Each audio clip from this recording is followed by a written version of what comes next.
Isaiah 46:4, Ako ang inyong Diyos, ingatan ko kayo hanggang sa pumuti ang inyong buhok, at kayo'y tumanda. Kayo'y nilikha ko, kaya tungkulin ko na kayo'y iligtas at tulungan.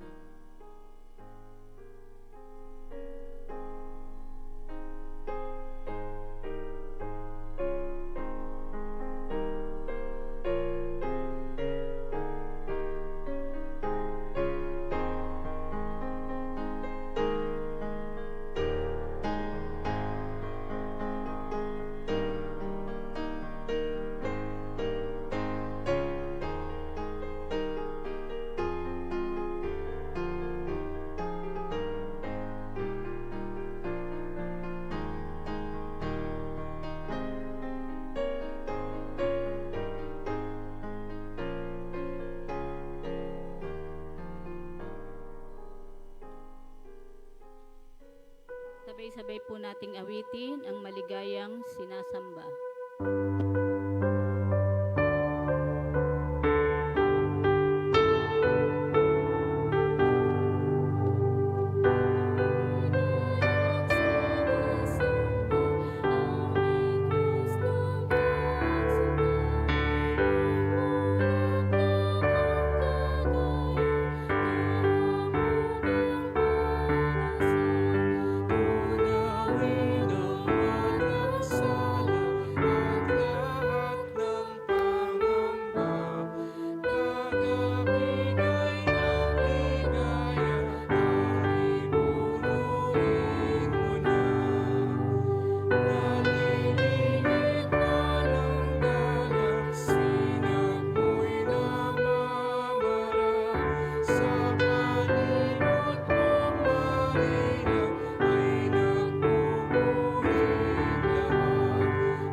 Tayo po ay manalangin.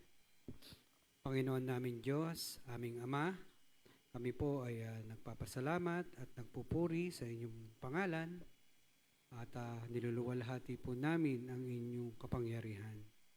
Diyos amang makapangyarihan sa lahat, kami po ay dumadalangin sa inyo para po sa pagpapatuloy ng aming pong simbang gabi, O Ama. Dalangin namin ang inyong pangunguna sa aming pong gawain para po maihatid namin ang pinakamataas na pagpupuri sa inyo. Nilalapit din po namin sa inyo ang mga tao na gagamitin niyo po sa aming harapan upang maghatid ng mensahe mula po sa inyo, Ama. Dalangin namin nawa kayo ang siyang gumabay, kayo ang siyang makita, O Ama. Gayon din, Ama, dinadalangin din po namin ang aming mga kapatid na paparito sa aming bahay-sambahan. Kayo ang siyang mag-ingat at gumabay sa bawat isa. Naangwa ang bawat isang narito ay hipuin po ng inyong mapagpalang kamay ang banal na Espiritu ang siyang kumilos sa puso ng bawat isa. Maraming salamat po sa inyo, Ama, sa biyaya na ito na kami po ay nakapag-alay ng aming pong mga pagsamba at pagpupuri. Ang lahat ng ito po ay aming idinadalangin na may pasasalamat sa pangalan lamang po ng aming Panginoong Hesukristo. Amen. Isang mapagpalang gabi po sa ating lahat. Batiin naman po natin yung mga katabi natin ng Merry Christmas! Ayan. Sino po yung mga nanood ng musical play ng mga kabataan? Ayun nga po, sabi nga po ni Joy sa isang linya na, sana po ngayong Pasko, hindi lang regalo at handaan yung ating maalala, kundi ang pagkasilang at ang tagumpay ng ating Panginoong Jesus. Kaya ngayong gabi pong ito, atin pong alalahanin kung sino po yung dahilan kung bakit tayo may Pasko. Amen po ba? Amen. Teka, samahan niyo po kami sa pag-awit.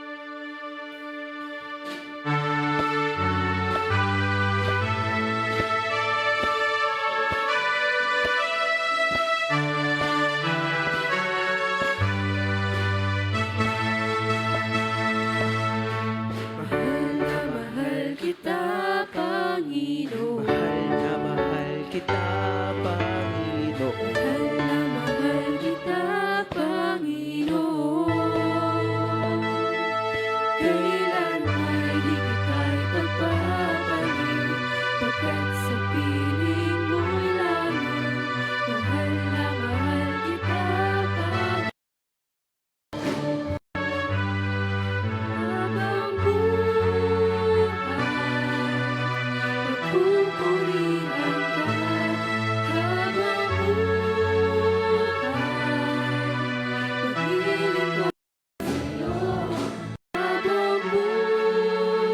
pag-ibig ko sa'yo. Habang buhay, pag-ibig ko sa'yo'y ialay. Habang buhay, pagpupurihan ka.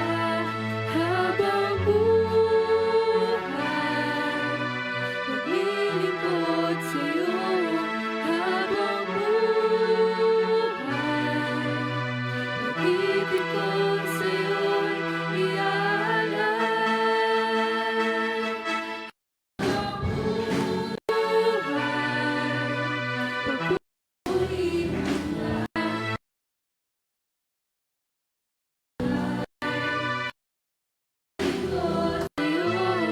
Habang buhay, pag-ibig ko sa'yo'y ialay. Mahal na mahal kita, Panginoon.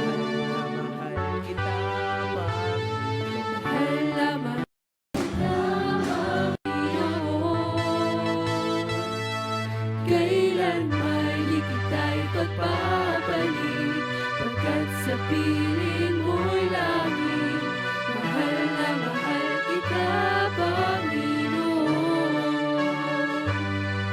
Kailan may di kita'y pagpapalit, pagkat sa piling mo'y langit. Mahal na mahal kita, Panginoon. Kailan may di kita'y pagpapalit, pagkat sa piling mo'y langit. Mahal na mahal kita, Panginoon. Mahal na mahal kita, Panginoon. Amen. Patuloy po nating alalahanin ang ating Panginoong Jesus. Patuloy po tayo sa pag-awit.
bata,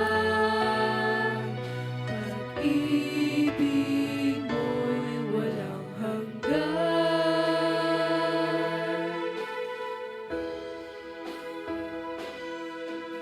Dakila ka, O Diyos, dapat kang ang tunay.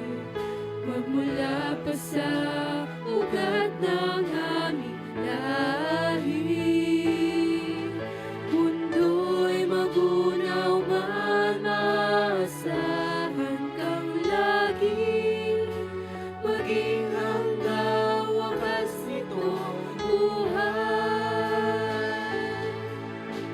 Dakila ka, O Diyos, dapat kang ang tunay. Magmula pa sa ugat ng aming lahi,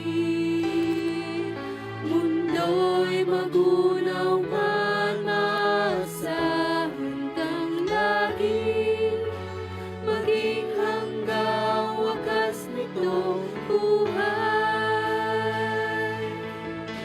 Dakila ka, O Diyos, sa habang panahon, katapatan mo'y matibay na sandigan. Sa bawat bighati, tagumpay man ay naroon. Daluyan ng pag-asa kung kailan ay hinahon. Pag-ibig mo ay sa amin noon hanggang ngayon. Dakila ka, dakila ka, dakila ka, O Diyos. Palakpakan po natin ang ating Panginoon.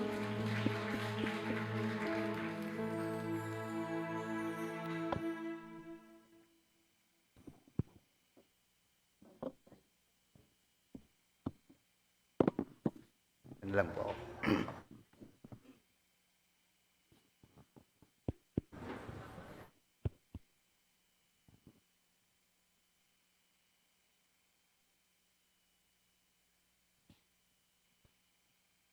Isang magandang gabi po sa ating lahat. Ayan. Noong ako po ay bata pa, katulad ng mga pangkaraniwang bata hanggang sa maging bata-bata pa rin. Ayan. Walang mahalaga sa akin pag sumasapit ang Pasko kung hindi ang magkaroon ng bagong damit, magkaroon ng mga laruan, magkaroon ng maraming gamit, at maraming pagkain na gustong-gusto ko. Nang ako ay medyo mag-mature na, medyo lang ha, ayan. Sumunod din ako sa Paskong tradisyon ng mga Pilipino. Busy-busy, namimili, attend ng mga reunion, attend ng mga Christmas party, at ang hinahangad ay magkaroon ng maraming regalo. Ano po? Pero nang ako'y magkaedad na, ayan, aminado na po ako. Nang ako'y magkaedad na at mapunta ako sa iglesyang ito, sa pag-attend ko sa mga divine worship, sa mga Bible study, sa mga Sunday school at fellowship at iba't ibang gawain pa, nag-iba ang pananaw ko. Bakit? Nag-iba ang pananaw ko sa Pasko. Kasi doon natutunan ko ang tunay na meaning ng Pasko. Ano po? Christmas is all about Jesus. Kung paano ang ating Diyos, ang Diyos Ama ay binigay ang kanyang anak, kaya siya yung naging rason sa ganitong mga pagkakataon, kaya nagkaroon ng Pasko. Nakapaloob sa John 3:16 yung pag-ibig, pagbibigay, pagsampalataya, at ang buhay na walang hanggan. Isang simpleng Pasko na lang ho sa edad ko ang aking laging hinahangad. Magkaroon ng kapayapaan. Wala na ang regalo. Bonus na lang kung may magbigay. Hindi po ako tumatanggi. Yeah. Wala na rin yung magarbong paghahanda. Wala na rin yung hinahangad na kung ano. Wish ko dito, wish ko lang. Yan. Ang iniisip ko na lang tuwing Pasko, dahil siya yung rason sa Pasko, siya yung dahilan kaya may Pasko, yun siya ay masamba ko, mapupurihan ko, maluwalhati ko, at mapasalamatan sa buhay at kalakasang patuloy na ipinagkakaloob at sa iba pang biyaya na hindi ko naman hinihingi pero ibinibigay niya. Isang simpleng Pasko lamang sa tulad kong may edad, ang ganun ang ninanasa sa buhay. Katulad ng Diyos na nagbigay ng kanyang anak, wala na rin akong hinahangad na bigyan at bigyan pa. Ano ang hinahangad ko? Yung ako naman ang magbigay sa kapwa ko at lalo't higit sa Panginoon. At ano ang kaya kong ibigay sa Panginoon sa panahon ng aking katandaan? Yung patuloy siyang sambahin, yung patuloy siyang masunod sa buhay na ito. Hindi man ako perpekto, pero ninanasa ko na ako'y makasunod at tunay na masamba siya ng buong puso, ng buong kaluluwa. Yan po ang Pasko sa tulad kong mananampalataya. Yan po ang Pasko sa paningin ng isang elderly, sa isang may edad na kagaya ko. Maraming salamat po.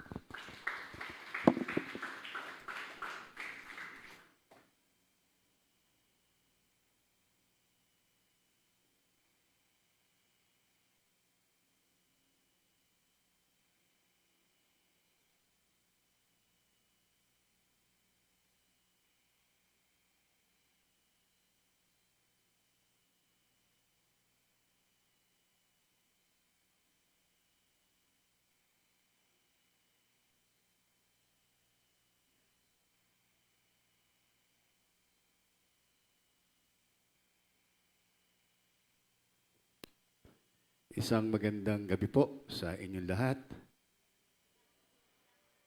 Hindi po ako ang speaker. Ako po ang magpapakilala sa speaker.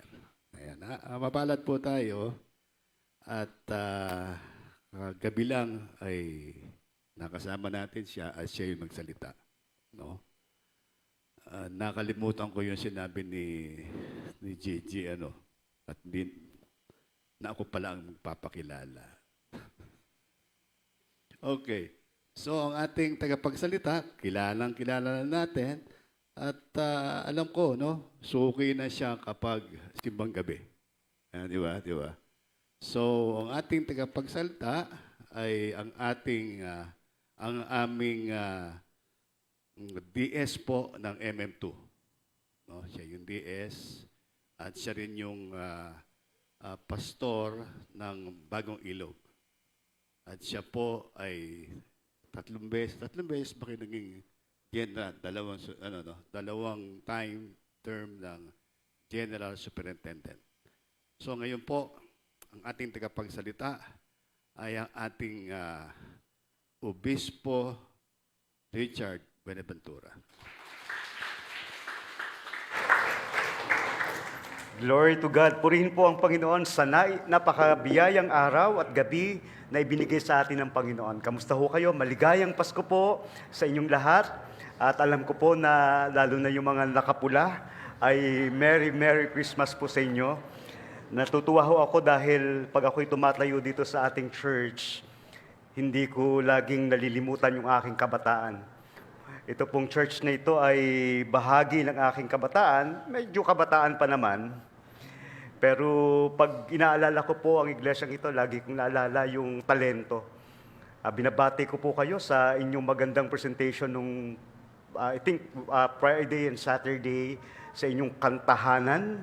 Bagamat hindi ko pa narinig, palakpakan po natin ang Panginoon.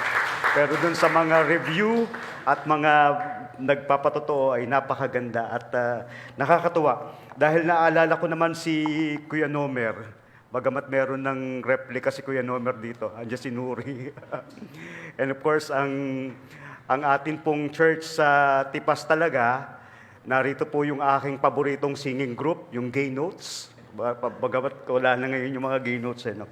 Pero pagdating sa talento talaga, ang Tipas ay, yan po yata yung inyong ministeryo sa buong church. And even yung pangunguna sa mga production, nandiyan si Doc Nep, na talagang ibinigay sa inyo ng Panginoon. Na sana magamit pa natin, hindi lang sa local church, even sa district, sa national, para ho tayo ay patuloy na gamitin ng Panginoong Diyos, ipahayag yung mabuting balita ng kaligtasan. And of course, nais po nating pasalamatan ng Panginoong Diyos sa atin pong natapos na Metro Manila 2 Simbang Gabi kahapon. Sana po'y nandun kayo. Praise the Lord. Salamat po sa mga taga-Tipas. Lagi namang mga taga-Tipas ang aking pagdating sa production, pagdating sa talento, pagdating sa lahat na yata, ay lagi po nating maasahan. Kaya salamat po sa inyong pakikibahagi, salamat po sa mga talentong patuloy na binibigay sa atin ng Panginoon. At alam ho natin na ang biyaya ng Diyos ay sumasagana sa atin sa bawat araw na tayo po ay nabubuhay. Kaya purihin po ang Panginoon. Ang paksa po ng ating pag-aaral ngayon, I think yung inyo pong simbang gabi, ay iba't ibang mga uri o mga tao na bahagi din naman ng kabuuan ng ating pagdiriwang ng Pasko. No? At sa gabi pong ito, pag-uusapan natin, Christmas in the eyes of the elderly, o Pasko sa tingin ng mga nakakatanda. Dinitignan ko po yung paligid, parang hati yung grupo dito. No? Merong mas bata dito at medyo mas may edad dito. Hindi ko alam kung saan kayong grupo. No? Pero parang ganun yung pagkakahati. Ano? Pero wala namang masyadong matanda dito.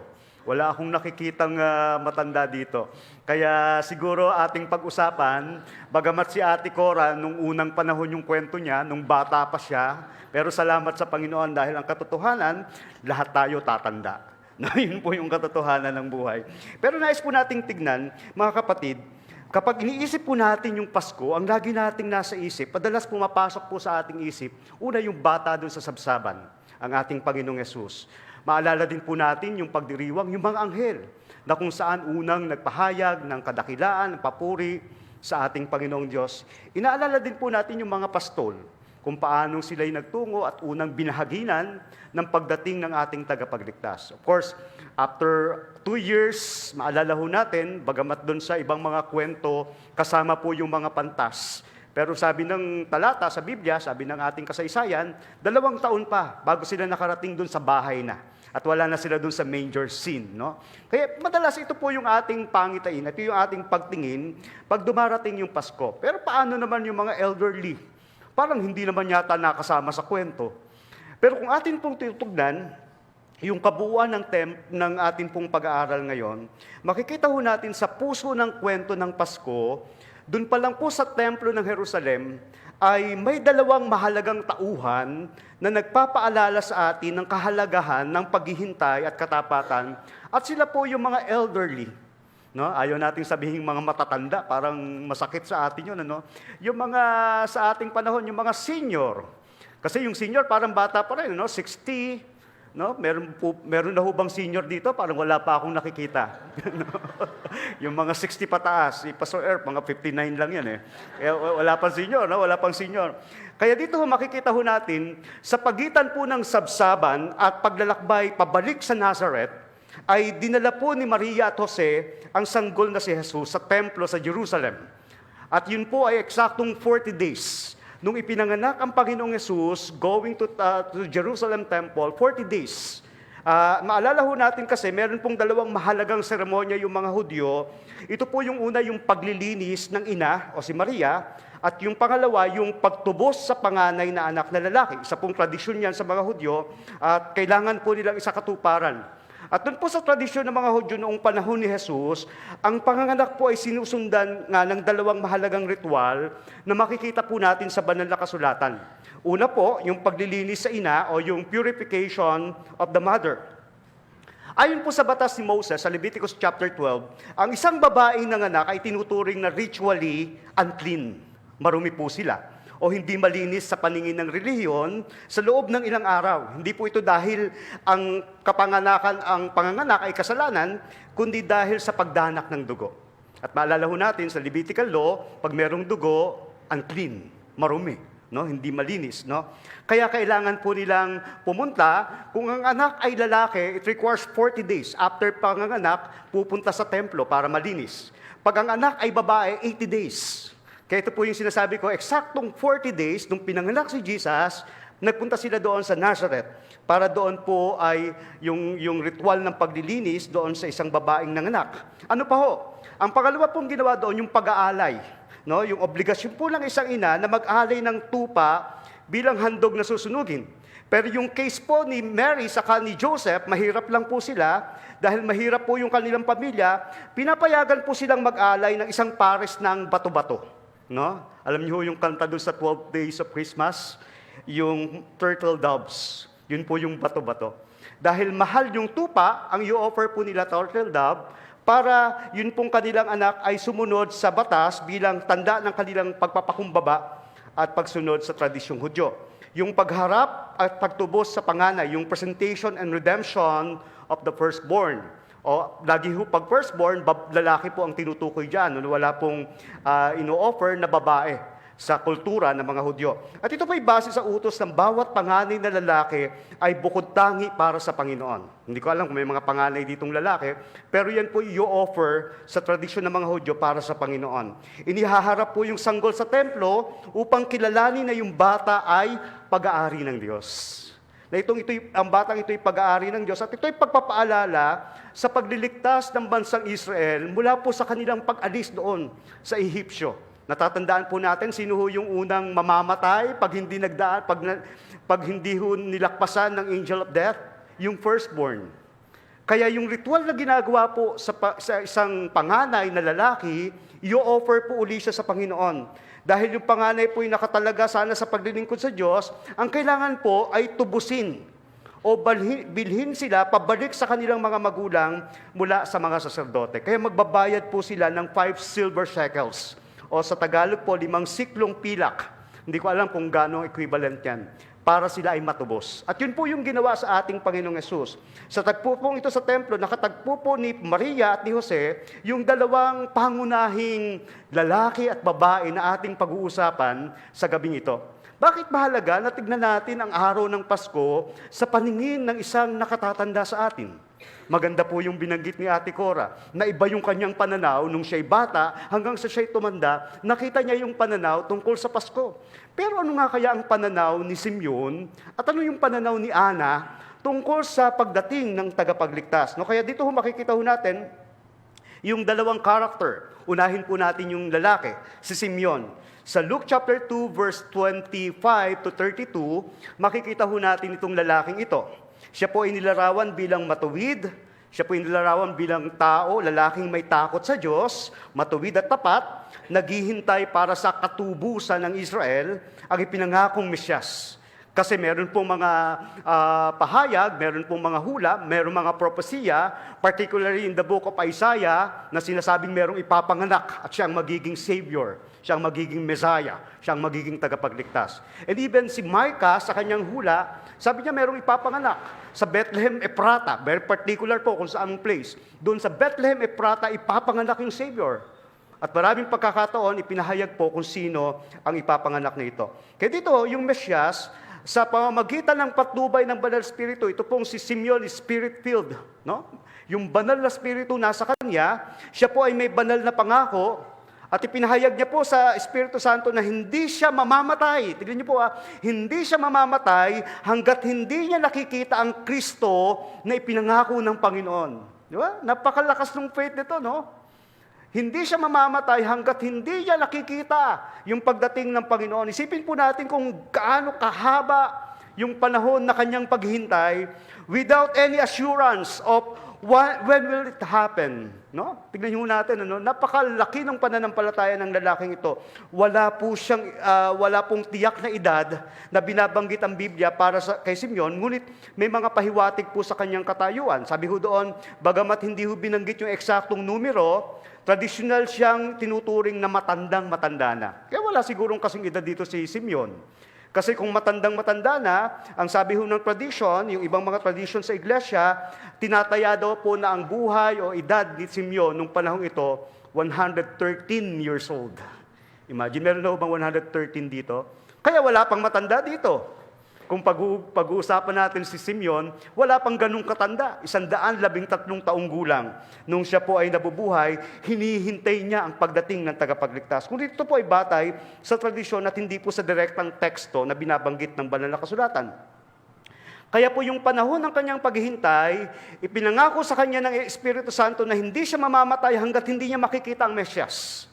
Ang kanya pong pahayag, sabi po doon sa Luke chapter 2 verse 29, Panginoon, ngayon ay papanawin mo na ang iyong alipin na may kapayapaan. Nung nakita niya si Jesus kasama ni Mary at ni Joseph para i-offer sa Panginoong Diyos, nagulat siya. At naranasan niya at ipinahayag niya, Panginoon, parang sa ating salita, pwede na akong mamatay. Nakita ko na ang pagliligtas mo. Nasaksihan ko na ang iyong gagawing pagliligtas sa amin. No? Yun po si Simeon. Kaya pwede nating ma-relate na yung mga matatanda, parang si Simeon. No? Merong panahon ng pag-aantay at merong panahon ng pagtugon ang Panginoon. Secondly, si Ana. Sino naman po itong si Ana?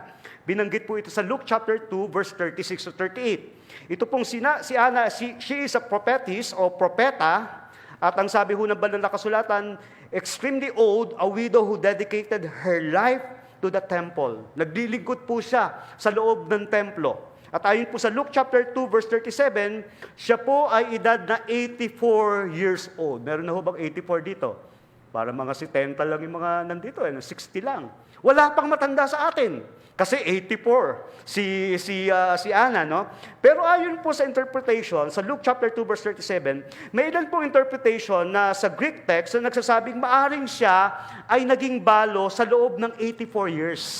Kaya ibig sabihin, hindi siya talaga 84 years old, kundi mas matanda pa siya. Imagine, 84 years siya, balo na siya. No? Sa loob ng matagal na panahon. Kaya ang sabi ho ng ilang mga Bible scholar, naglagay sila ng edad na baka mga 100 years old na itong si Ana. Meron na ho bang 100 years old? O hindi pa tayo matanda. Hindi pa tayo yung tinutukoy dito. Tingnan niyo po yung panahon ng paghihintay. Sinabi po sa banal na kasulatan na siya ay nakisama sa kanyang asawa sa loob ng 7 taon bago po ito namatay. Napakaikli nung kanilang marriage span, yung panahon ng kanilang pagsasama, 7 taon. And then after that, namatay na po yung asawa niya at nagpatuloy po siya sa kanyang buhay. Pagkatapos po nito, hindi na siya umalis sa templo at siya po'y naglingkod sa ating Panginoon gabi at araw sa pamamagitan ng pag-aayuno at pananalangin. Di ba? Kaya yung mga matatanda sa atin, lagi nating binibigyan ng tungkulin. Sila yung mga prayer warrior, sila yung mga nag-aayuno, kasi minsan yung mga bata ayaw pang magugutom. No? Kaya yun po yung kanilang tungkulin at yun po ang naging tungkulin ni Ana. No? Parehong kinakatawanan sina Simeon at Ana yung tapat na tumanda ng nalabi ng Israel, yamang yung nagpapanatiling buhay sa kanilang pag-asa sa mga dekada ng pananakop ng Roman at pagkabigo, sila po yung mga matatanda, yung mga lolo at lola ng pananampalataya na sa wakas ay naggantimpalaan ng matyagang pag-iintay. Kaya yung Pasko po ay sa tagpong ito ay hindi lang tungkol sa sanggol. Hindi lang po tungkol sa sanggol. Of course, si Jesus yung pinakakapahayagan ng Christmas. Ito po ay tungkol sa katuparan ng pangako ng Diyos na nakita na ipinahayag sa mga matatanda. Very watchful po yung mga matatanda eh. Nakita natin, Nakita natin kung paano nila tignan yung mangyayari sa hinaharap. Tinitignan ko at inaalam ko, gaano ba ang edad ni Mary? Si Mary, sabi ng ilang mga kwento, maaring siya 16 years old lang. Si Joseph ay medyo mas matanda ng konti. Even yung mga pastol ng tupa, maaring mga youth pa yan eh. Katulad ni David. Kasi pag medyo matanda ka, hindi ka makakatagal sa field. Hindi ka makakalaban doon sa mga pwedeng pumatay doon sa mga alaga mong tupa. No? Baka yung mga pantas ay hindi rin ganun katanda, baka mga middle age lang yan. No? Kasi para mag-travel sila from east, papunta doon sa Jerusalem, it takes 2 years para takbuhin nila, lakarin nila. At nandun po yung lahat ng uring mga banta, ng kapahamakan. Baka mga young people pa rin to eh. Parang kayo, parang tayo. No? Pero nakita ho natin yung kahalagahan ng matatanda sa kwentong ito. Yung experience ng mga elderly, si Simeon at si Ana, yung kanila pong karanasan, nang dalhin po sa kanila nina Mary at Joseph yung sanggol, sa patnubay ng Espiritu Santo, sabi ng verse 27, si Simeon ay pumasok sa templo at nang dalhin doon nina Joseph at Mary ang sanggol na si Jesus, upang tuparin ang ayon sa hinihingi ng kautusan, ginabayan po sila ng banal na Espiritu. Ano po ang pwede nating sabihin base sa paningin ng mga matatanda? Na ang Pasko ay katuparan ng pag-asa. Christmas is the fulfillment of a lifelong hope, yung pag-asang hinaharap. Ang problema nila noon, naghahanap sila ng isang Messiah, ng isang tagapagligtas. Pero hindi po nila nakita na yung tagapagligtas is more on spiritual Messiah, higit pa doon sa pagtatagumpay laban sa Imperyong Roma na umaalipin sa kanila. Na yung kanilang parang kamay na bakal na sumisikil sa kanilang karapatan. They're looking after na katulad ni David na pwede silang ipagtanggol, lumaban, makipagpatayan. Pero ang nakita ho nila, ang pagdating ng Mesyas sa hindi ho political Messiah, kundi spiritual Messiah. Walang iba kundi si Jesus Christ. Kaya si Simeon po had been waiting his whole life for this moment. Kaya sabi ko doon, ipinahayag ng Espiritu Santo sa kanya na hindi siya mamamatay hanggat hindi niya nakikita ang Kristo na ipinangako ng Panginoon. Ganun ba yung ating pananampalataya? No? When he finally held the baby Jesus, his first word were a prayer of release. Isang panalangin. No? Sabi niya, ngayon, Panginoon, maari na pong yumaong mapayapa ang inyong abang alipin ayon sa inyong pangako. Di ba? Napakagandang pag-asa sa isang Kristiyano na nag-aantay at tinutugon ng Panginoon.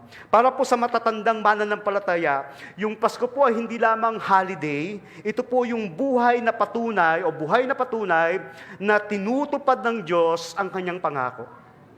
Yung lahat ng mga taon ng pananalangin, yung paghawak sa pananampalataya sa gitna ng mga pakikibaka sa buhay, ay hindi mawawalan ng kabuluhan. Sabi ho, yung kapanganakan ni Jesus na ang Diyos mismo ay tumutupad sa kanyang pangako, tumutugon sa ating mga prayers at nakababatid ng ating mga kalalagayan. At yan po yung pangako ng Panginoon. Nasaksihan nila, alam mo natin yung pagdating ni Jesus Christ is answered prayer. Kasi noon pa sila nagpe-pray eh. Katulad nung sinabi ko kahapon, napakahaba po ng panahon, nagkaroon po ng 400 years silence. Hindi nangusap ang Panginoon from book of Malachi to the book of Matthew, to the Gospel of Matthew. Walang kapahayagan ng Panginoon. Kaya nagkaroon po diyan ng revolt, nagkaroon po ng Maccabean revolt, nakilala po si Alexander the Great, na-conquer niya ang buong mundo sa unknown world nung time na yon. At ihanda niya po yung mga daanan, yung networks of road para daanan ng tagapagligtas, para mapahayag yung mabuting balita. Ihanda niya po yung language, dahil nagkaroon po sila ng common language, which is Greek, the universal language yung time na yon. Kaya yung salita po sa New Testament ay sinulat sa Griego, sa salitang Griego. Yung Old Testament sa Hebrew, sa Aramaic. Kaya nakita ho natin, pinaghandaan ng Panginoong Diyos ang pagdating ng tagapagligtas at hindi ho siya nagkulang sa pagtupad sa pangako sa atin. Para kay Simeon, maaari na siyang magpahinga dahil nakita na niya ang katuparan ng kanyang pinakahihintay. Di ba? Madalas yung mga matatanda, ang ganda ng mga pangarap niyan eh. Pagtatanungin natin, wala namang matanda dito. Pagtatanungin natin yung mga lolo't lola natin, iisipin yan, no? Sana mapalaki ko yung anak ko, sana mapag-aral ko, sana magkaroon ng magandang buhay, saka pa lang ako mamamatay. Di ba? Pero kakaiba ito eh. Kasi ang pangarap niya, hindi sa sarili niya. Ang pangarap niya, pagdating ng tagapagligtas, mangyayari ang pangako ng Panginoon. Kaya yung Pasko po, katuparan ng panghabang buhay na pag-asa. Ano pa ho? Pangalawa, yung Pasko ay lakas sa kabila ng kahinaan. Christmas is strength in weakness. Sina Simeon at Ana po ay matanda na. nanghihina na yung kanilang mga katawan, alam nilang panandalian na lamang yung kanilang lakas, pero alam nila na ang Diyos ang kanilang kalakasan. Di ba? Yung mga young people, napakaganda dahil nasa kanila yung strength, nasa kanila yung talent, nasa kanila yung liksi ng kaisipan, napakahusay. By January, meron tayong Bible quiz. Alam ko, pinaghahandaan nating lahat yan. No? Meron tayong ganong kaisipan. Pero yung mga old ones, wala nang ganon. Unti-unti nang humihina. Masasakit na yung mga tuhod. No? Mahirap lang maglakad. No? Ganon na po yung ating karanasan. Pero ano hong sabi ng Awit chapter 73 verse 26? Sabi niya, puso ko't kaluluwa, kung nanghihina man, ang Diyos ang lakas kong tanging kailangan. My heart and my flesh, many times they fail. Di ba sabi ng awit? But there is one truth. No? God is the strength of my life. Ang Diyos ang lakas ng aking buhay. Yun po yung pag-asa ng mga matatanda. Tama po ba ako? Kahit humina na yung katawan at ang puso, ang Diyos ang ating lakas. Kaya siguro sabi ni Apostol Pablo, I can do all things through Christ who strengthens me. Hindi sa lahat ng anumang bagay yan, ha? Baka mamali tayo ng konteksto. Ang tinutukoy niya diyan kung paano tayo maglilingkod, we can still serve God kahit sa ating katandaan. Kaya wag nating mamalitin yung mga matatanda. Wala naman dito matanda. No? Pwede pa silang mag-serve sa Lord. Pwede pa silang maglingkod sa Panginoon sa abot ng kanilang makakaya. Yung ginagawa ng mga kabataan na kanta, tahanan, pwede pa sila. No? Pwede pa si Ate Gigi, pwede pa, no? Pwede pa natin gawin. No? Kaya yun po yung nakita natin. Isipin natin yung isang minamahal natin na lolo o lola na malabo na yung paningin, masakit na yung mga tuhod, at kung minsan nawawala na yung memorya, nararamdaman po nila ang katotohanan ng kanilang katawan at ang puso nanghihina na. Gayunpaman, nung hawakan po ni Simeon ang batang si Jesus, hindi niya kailangan ng pisikal na lakas. Ang kanyang puso, binigyan ng kapangyarihan ng Diyos, ay sapat na lumakas upang bigkasin ang katuparan ng Panginoon, ng pangako ng Panginoon. Di ba? Napakagandang pag-asa sa isang mahina na parang iniisip ng mga matatanda, naku, wala na naman akong silbi. Wala na akong pwedeng gawin. Mahina na ako. No? Si Ana po, ganun din. Nanirahan sa templo, nagpakita ng pagtitiis sa mahabang taon na lumipas, ngunit dahil sa kapangyarihan ng Espiritu ng Diyos, ang kanyang pananampalataya hindi nabawasan sa kabila ng kawalan ng pisikal na lakas, kundi mas lalong lumalim sa paglilingkod sa Panginoon. Di ba? Parang kumakain ng halo-halo, habang nalalim, nasarap. Di ba ganun tayo? Sa paglilingkod, ganun. Sa isang Kristiyano, habang tumatanda, lalong tumitiba yung pananampalataya. Meron ba kayong nakitang matandang matitisurin pa? No? Meron pa bang wala na sigurong matitisurin dito. No? Kasi yung mga matatanda, nag-uugat yung kanilang pananampalataya sa Panginoon. Yung matatandang puno, di ba? Marami po ng dinaanan. Yung mga puno, halimbawa, puno ng nara, magaspang na yung kanyang balat. No? May mga galos na yung kanyang mga trunk dahil maraming bagyo na yung dinaanan. Pero paglaki nito, maaaring mabagal na. No? Habang tumatanda po yung puno, ay bumabagal na yung paglaki. Ngunit yung ugat po nito, mas lalong lumalalim, mas lalong lumalawak na siyang dahilan ng kanyang katatagan. Ang halaga po nito ay wala sa bilis, ngunit sa lakas, wala din po sa lilim, at wala din po sa kasaysayan, kundi mismong ang Diyos na nagtanim nito. Ganon din po si Simeon at si Ana. At tulad ng matandang puno, yung kanila pong panlabas na katawan o yung kanila pong mga katawan ay nagpapakita ng edad. Maaring wala na yung dating ganda ng kabataan. Maaring mahina na yung mga kalamnan at mga buto-buto. Pero nakita ho natin ang Diyos ang nagbibigay ng kalakasan sa kanila. Yun po ang kailangan natin. The deep-rooted faith allow them to immediately recognize the Messiah, yung kanila pong pananampalataya. Ano po ang pwede natin gawin? Kung nakita natin na yung mga matatanda pwede pang mag-serve sa Lord, kung nakita natin na yung kanilang pananampalataya ay nag-uugat sa kanilang pagkilala sa Panginoon, ano ngayon ang pwede natin gawin? Una, pwede sa mga matatanda, sa mga nakakatanda, sa atin po ngayon. na 20 years old pataas. Mga bata pa yung 20, mga 50 years old pataas. Ito na po yung pwede natin gawin. Una, sa mga nakakatanda, magtiwala po tayo sa pangako ng Panginoon. Naniniwala ho ba kayo sa pangako ng Panginoon? If you are an elder, this Christmas, remember the promise of Isaiah chapter 46, verse 4. Yun pong ating talatang binasa. Pwede ba natin basahin to para kiniklaim natin tong promise na ito? Sabi po, ready po, tayong lahat? Ako ang inyong Diyos, iingatan ko kayo hanggang sa pumuti ang inyong buhok at kayo'y tumanda. Kayo'y nilikha ko, kaya tungkulin ko na kayo'y iligtas at tulungan. Di ba ang sarap ng pangako ng Panginoon? Kahit tumanda tayo, hindi tayo iiwanan. Bagamat may mga kwento na napapakinggan tayo na yung mga matatanda, minsan naiiwanan na ng mga anak, ng mga mahal sa buhay. Pero sino ang hindi iiwan sa atin? Ang Panginoon.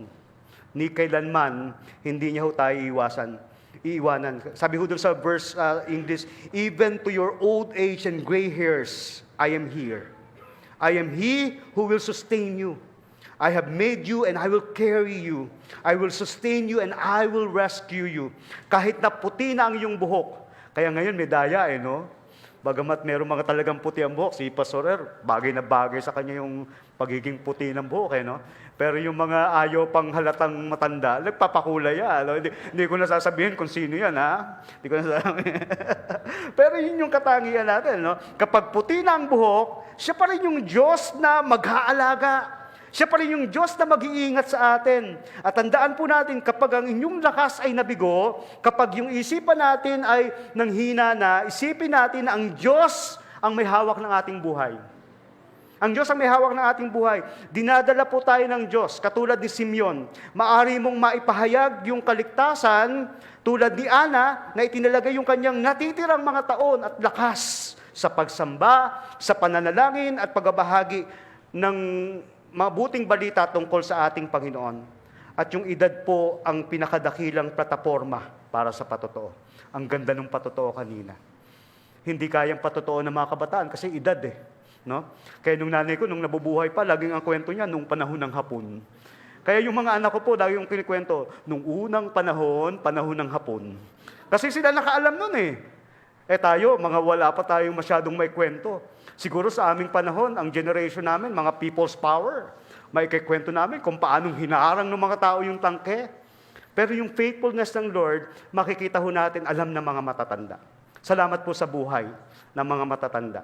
Kasi yung patotoo ng inyong katapatan sa Panginoong Diyos, nagpapatotoo sa mga anak natin, sa mga apo natin, sa mga kabataan sa susunod na generation. Sinamahan sila ng Panginoon. Sasamahan din kayo ng Panginoon sa lahat ng panahon. Sabi ho sa mga bata naman, hindi lang itong mga matatanda yung ating kausap, mga kabataan, mga bata, pahalagahan po natin yung karunungan. No? To the younger generation, value the wisdom of the old. No? Pahalagahan po natin yung kanilang karunungan. Sabi ho na aklat ng Job, chapter 12, verse 12, sabi ho, ang matatanda ay may taglay na karunungan, pinalawak ang unawa sa haba ng karanasan. Totoo ba yun? Sa haba ng karanasan, marami tayong natutuhan. Kaya pag sinabi mo minsan yung mga matatanda nung araw, alam nila kung kailan uulan. No? Sasabihin nila, wag kang lumabas. Ayan, malapit ang umulan. Di ba? Ate Gigi, na-encounter mo ba yan, Ate Gigi? Di ba? Alam nila Si Pastor alam yan no? Alam nila kasi alam nila kung paano nangyayari kasi experience nila yun no? Kaya nakikita ho natin mga kabataan, pahalagahan po natin. Sabi ho sa English, wisdom is found with the elderly and understanding comes with long life. Nakikinig ka ba sa Simeon at Ana ng buhay mo, mga kabataan? Ang ibang mga nakatatanda ay pinakikinggan natin. O baka minsan, si Lola, pasaway na rin yan. Di ba? Minsan may ganun tayong idea, no? Sila po yung buhay na nakakonekta sa mga kwento ng katapatan ng Diyos. Kaya pag nagkwento si Lola, kapag nagkwento si Nanay, pakinggan natin, naranasan nila yung faithfulness ng Lord sa kanilang mga buhay. Nakita nila yung mga kwento ng kasaysayan at nasaksihan nila yung pagiging patas o consistent ng God sa kanilang mga buhay. They have seen history unfold and have witnessed God's consistency sa kanilang mga buhay. Seek their wisdom. Hanapin natin yung kanilang karunungan Tanungin natin sila tungkol sa kanilang mahabang paghihintay para sa mga pangako ng Diyos sa kanilang mga buhay. Let us honor their faith. No? Igalang po natin yung kanilang pananampalataya. Yung pananampalataya ng ating pamilya, ng ating iglesia. Di ba? Ang tipas is for 100 plus na ba? Hindi, 93 years. Ano? Pero alam ko, hindi nyo kasi kinuwenta yung nauna pa, bago sa UNIDA. Kasi ang bagong ilog, 119, no? Bago pa yung De los Cristianos Filipinos. Yun po yung kwento ng ating buhay, yung kwento ng ating church, na kadalasan nakaugat sa atin pong hindi natitinag na pangako sa atin ng ating Panginoon. Mga minamahal, yung Pasko po hindi lamang para sa kabataan at masisigla. Ito po yung maluwalhating pangako na matutupad para sa matyaga, matapat, at sa mga matatanda na nagpapanatili ng kanilang pag-asa hanggang sa wakas. Yung matatanda po ay nagpapaalala sa atin na ang pinakadakilang kagalakan ng Pasko ay hindi ang panandali ang mga regalo. Nabanggit ng atin. Ngunit ang walang hanggang katuparan na tinupad ng ating Panginoong Jesucristo. That the greatest joy of Christmas is not the fleeting gifts, but the eternal fulfillment found in Christ. Tanging kay Kristo lamang matatagpuan. Mga minamahal kong mga magulang at mga kapatid, nakita po natin si Simeon at Ana, ang sanggol na hari gamit ang mata ng pananampalataya. Nakita po nila ang Panginoong Yesus sa kanilang buhay. Di ba? Napakasaya nun. Bago sila mamatay, nasaksihan nila yung pagliligtas ng Panginoon.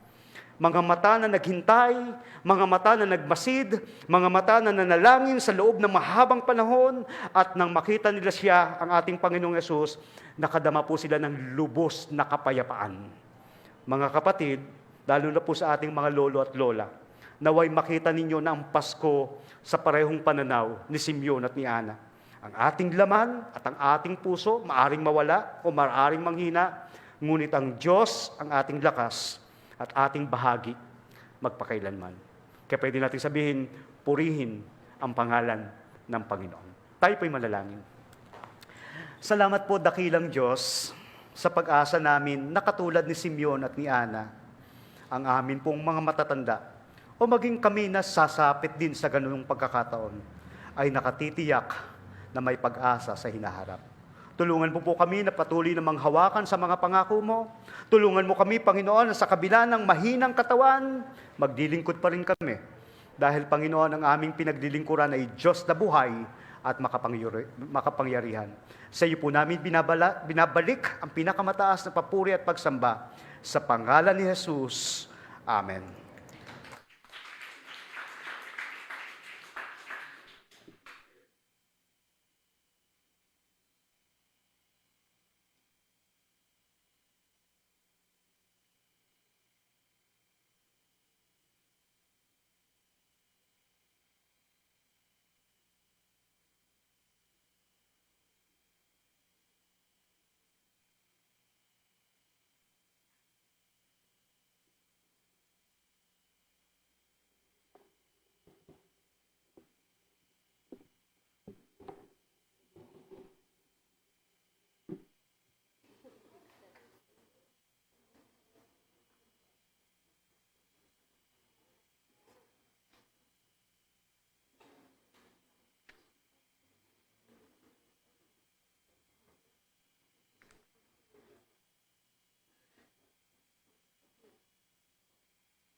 Dakila naming Diyos, patuloy ho kaming nagbabalik ng aming pagpupuri, pagsamba sa iyong dakilang pangalan. Salamat po sa gabing ito. Kayo po'y nagpahayag sa amin, ang iyong banal na presensya ang nagturo sa amin ng katotohanan ng amin pong narinig. Dalangin ko po, Panginoon, ang patuloy na pagkapala, ang biyaya mo, ang maranasan namin sa lahat ng panahon ng aming mga buhay. Ito po ang aming panalangin sa pangalan ni Jesus. Amen. At gayon din, Panginoon, sa pagtataas ng kamay ng iyong lingkod, ay patuloy na iparana sa bawat isa sa amin ngayon ang iyong masaganang basbas at pagkapala. Mga minamahal na mga kapatid, mula doon sa kalwalatian ng Diyos amang makapangyarihan sa lahat, tanggapin natin ang mayamang pag-ibig ng Ama, ang pagliligtas ng ating Panginoong Hesukristo, ang kaaliwan, pakikipisan ng banal na Espiritu ang sumaatin, magmula ngayon at magpakailanpaman. Amen.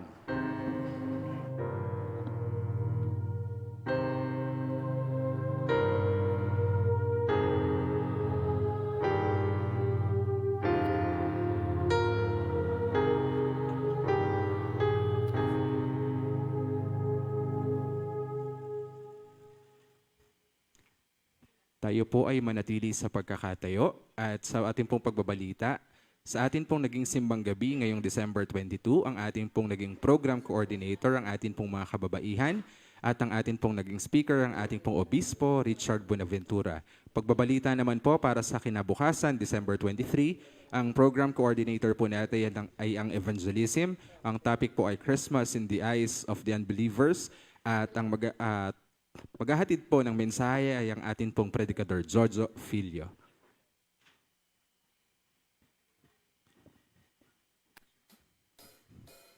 Mahal kita, Panginoon. Mahal na mahal kita, Panginoon. Kailan may di kita'y pagpapalit, pagkat sa piling mo'y langit. Mahal na mahal kita, Panginoon. Kailan may di kita'y pagpapalit, pagkat sa piling mo'y langit. Mahal na mahal kita, Panginoon.